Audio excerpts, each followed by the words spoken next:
2024లో మీకు ప్రపోజల్ పంపించారు ఫేజ్ 2 గురించి రేవంత్ రెడ్డి అధికారంలోకి రాగానే. అంతకుముందు రాయదుర్గం సంబంధించి బీఆర్ఎస్ ప్రభుత్వం పంపించింది. ఏం చేశారు ఇన్ని రోజులు? రాయదుర్గం ఎయిర్పోర్ట్ సంబంధించి కానీ లేదా బిహెచ్ఎల్ లక్డీ కాపులు కానీ ఇవన్నీ ప్రపోజల్స్ బీఆర్ఎస్ పంపించింది. దాని గురించి ఎటువంటి చర్య తీసుకోలేదు. ఆ తర్వాత ఇప్పుడు కొత్త ప్రభుత్వం వచ్చి చేంజ్ చేసింది. అది 2 yearsగా ఉంది. ముందేమో ఎల్ఎన్టీఏ కన్స్ట్రక్ట్ చేయాలన్నారు. ఎల్ఎన్టీ వాళ్ళ నుంచి తీసుకుంది రాష్ట్ర ప్రభుత్వం. ఇంకా ఎందుకు అడ్డుకుంటున్నారు సార్? ముందుగా మీకు అట్లాగే ప్యానెల్లో ఉన్న పెద్దలందరికీ, మన ప్రేక్షకులందరికీ నమస్కారం సార్. ఇప్పుడు ఏం అడ్డుకుంటుంది అని చెప్పి ఇంతకుముందు నుంచి మాట్లాడుతున్నారు అందరూ. ఏముంది అడ్డుకున్నది? ఏముంది? మొన్న మీరు డిపిఆర్ సబ్మిట్ చేసింది ఎప్పుడు సార్? మీరు ప్రపోజల్స్ అన్నారు. మీకు తెలిసిన విషయమే, నాకు తెలిసిన విషయమే. ఈవెన్ గవర్నమెంట్లోనే కాదు, ప్రైవేట్ కంపెనీల్లో కూడా ప్రపోజల్ అంటే ముందు డీటెయిల్స్ పంపించండి అని చెప్పి మన పైవారైనా అడుగుతారు. సో డిపిఆర్ ఎప్పుడైంది న్యూస్ లో వచ్చిన దాని ప్రకారం ఈ మంత్ మే 21 రోజు వీరు రేవంత్ రెడ్డి గారు తీసుకెళ్లి సబ్మిట్ చేశారు అని అన్నారు. సో డిపిఆర్ మే 6th 7th అండి, మే 21 కాదు, మే 21 రోజు కిషన్ రెడ్డి గారు బిఫోర్ దట్ ఎల్ఎన్టీకి ప్రపోజల్ పంపించారు.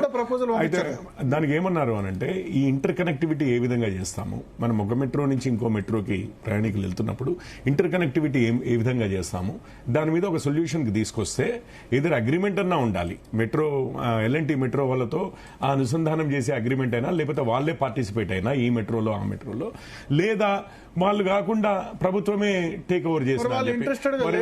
అందుకని ప్రభుత్వం తీసుకుంది టేక్ ఓవర్ చేస్తామని చెప్పి అనింది. అది ఫెయిర్ రిక్వైర్మెంట్ చేయబట్టి తీసుకుంటామని చెప్పారు. లేకపోతే దాని మీద గొడవ చేసు రేవంత్ రెడ్డి. సో ఇప్పుడు చేసింది ఏంది? వాళ్ళు సరే వారితో ఒక అగ్రిమెంట్కి వెళ్ళారు, మేము ట్రాన్స్ఫర్ చేసుకుంటామన్నారు. అది 1461 కోట్లకి మొన్ననే కదా కొన్నారు. కొని దాని తర్వాత అందులో 14,000 కోట్ల ఎంతో అప్పులు ఉన్నట్టున్నాయి, 10,000 కోట్లతో ఎంతనో. ఆ అప్పులకి ఇప్పుడు ఈ ట్రాన్స్ఫర్ చేసుకోవాలన్నమాట. అంటే వాళ్ళ అప్పులు వీరు గవర్నమెంట్ పే చేసి ట్రాన్స్ఫర్ చేసుకోవాలి. ఆ ప్రాసెస్ నడుస్తోంది. ఇంత లోపల డిపిఆర్ ఇచ్చామన్నారు. ఎప్పుడు మొన్ననే ఇచ్చారు డిపిఆర్ కూడా. సో వారు పరీక్ష చేసి అంతకుముందు అయినా కానీ కాంగ్రెస్ ప్రభుత్వమే ఉన్నా, ఆఫ్టర్ ఆల్ 1458 కోట్లు అండి వాళ్ళు ఇచ్చింది. వయబిలిటీ గ్యాప్ ఫండింగ్ అన్నారు అప్పట్లో. కాంగ్రెస్ ప్రభుత్వం ఏమన్నది, మాకేం సంబంధం లేదు, మీరు తెచ్చుకోండి, ప్రైవేట్ వాళ్ళని పెట్టుకోండి, పీపీపీలో చేసుకోండి, మీరు ఏం చేసుకుంటారో చేసుకోండి, ఆ గ్యాప్ ఏదైతే ఉంటుందో దానికి 1400 కోట్లు అన్నారు. మేమేమంటున్నాము, కిషన్ రెడ్డి గారు ఏమన్నారు, 50% కేంద్రం భరిస్తుంది అన్నది. ఇదేమన్నా రాష్ట్ర ప్రభుత్వ ప్రాజెక్ట్. మరి ఇప్పుడు మెట్రో రాష్ట్రానికి ఎంత అధికారం ఉందో, ఆ మెట్రో మీద రాష్ట్రానికి ఎంత బాధ్యత అధికారాలు ఉన్నాయో, కేంద్రానికి కూడా 50% చేయబట్టి కేంద్రానికి కూడా అంతే బాధ్యత అధికారంతో ముందుకెళ్తున్నారు. చిన్న నగరాలకు మెట్రోలు కొత్తగా శాంక్షన్ చేస్తూ మీరు హైదరాబాద్ మాత్రం ఎందుకు? ఒక్క నిమిషం అండి.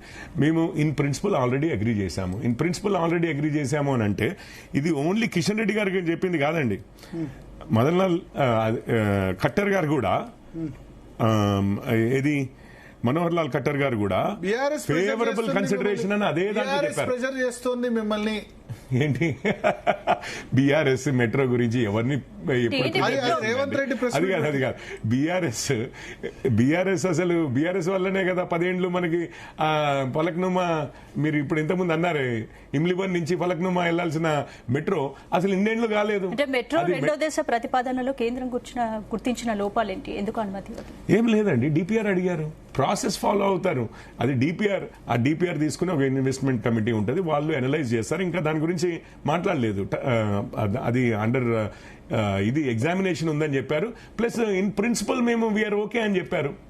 సో ఇప్పుడు అందులో ఏం డీటెయిల్స్, ఫర్దర్ డీటెయిల్స్, ఏ విధంగా, ఎంత రేషియో ఏంటి, ఎక్కడి వరకు ఏది అనేది ఎగ్జామినేషన్ చేస్తారు కదా. వయబిలిటీ ఏముంది, ఏం లేదు, ఏ ఫేజెస్ ఎట్లా ఉంది, ఏదైనా కానీ అదంతా సరిగ్గా ఉంటే అది బ్యూరోక్రటిక్ ఏదైనా కానీ సిస్టమ్ లో పాస్ అవుతుంది కదా. తెలంగాణ నుంచి బీజేపీ కేంద్రంలో మంత్రులు ఉన్నప్పటికీ కేంద్ర మంత్రులు మెట్రో ప్రాజెక్టు అనుమతికి ఇంత లేట్. ఇప్పుడు రేవంత్ రెడ్డి గారు లాగా అక్కడ హిట్లర్లు ఎవరు లేరండి. మీకు ప్రపోజల్ రాగానే మొత్తం సిస్టమ్, రాజ్యాంగం పక్కకు పడేసి, ప్రభుత్వాన్ని పక్కకు పడేసి, బిజినెస్ రూల్స్ పక్కకు పడేసి, లేకపోతే అందరినీ పక్కకు పడేసి, ఎస్ నేను ఈ రోజు శాసిస్తున్నాను అయిపోతుంది ఇమీడియట్ గా అనడానికి ఉండదు. దేశంలో ఇతర అవన్నీ రాష్ట్రాలకు పాలసీస్ మెట్రో ఉంటాయి. ప్రాజెక్టులకు అనుమతించిన కేంద్రం తెలంగాణ Exactly. విషయంలోనే మనకి ఎందుకు మాత్రం ఆలస్యం ఎందుకని నేను ఆల్రెడీ ఇన్ ప్రిన్సిపల్ అని అన్నాను కదా. మీరు ఎన్ని సంవత్సరాలు తీసుకున్నారు?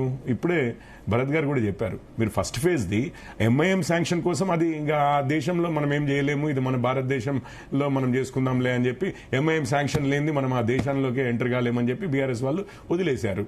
అది వదిలేసిన తర్వాత పోనీ మిగిలినదే మన దేశంలో ఉన్నదాన్నైనా కానీ చేసుకుందామని చెప్పి, మన కంట్రోల్లో ఉన్నదైనా కానీ చేసుకుందామని చెప్పి మిగిలిన దానికి ఎన్ని సంవత్సరాలు తీసుకున్నారు? ప్రపోజల్లు డిపిఆర్లు ఇవ్వండి. డిపిఆర్లు కదా, ప్రపోజల్స్ మీద ఏమి మాట్లాడతారు? మేము ప్రతిసారి వెళ్ళినప్పుడు కలిసినప్పుడల్లా మాట్లాడుతున్నాం, అది కాదు కదా. బ్యూరోక్రసీలో 20-24 సిఏజీ 20 నుంచి 24 మధ్య అదే అంటున్నానండి. ఏం చేశారు అంటున్నాను. డిపిఆర్లు పంపించారా? డిపిఆర్లు పంపించారా? అడుగుదాం. పంపిస్తే ఫండింగ్ సోర్సెస్ రాకేష్ గారు జాయిన్ అయ్యారు, చరణ్ కౌశిక్ గారు కూడా ఉన్నారు. రాకేష్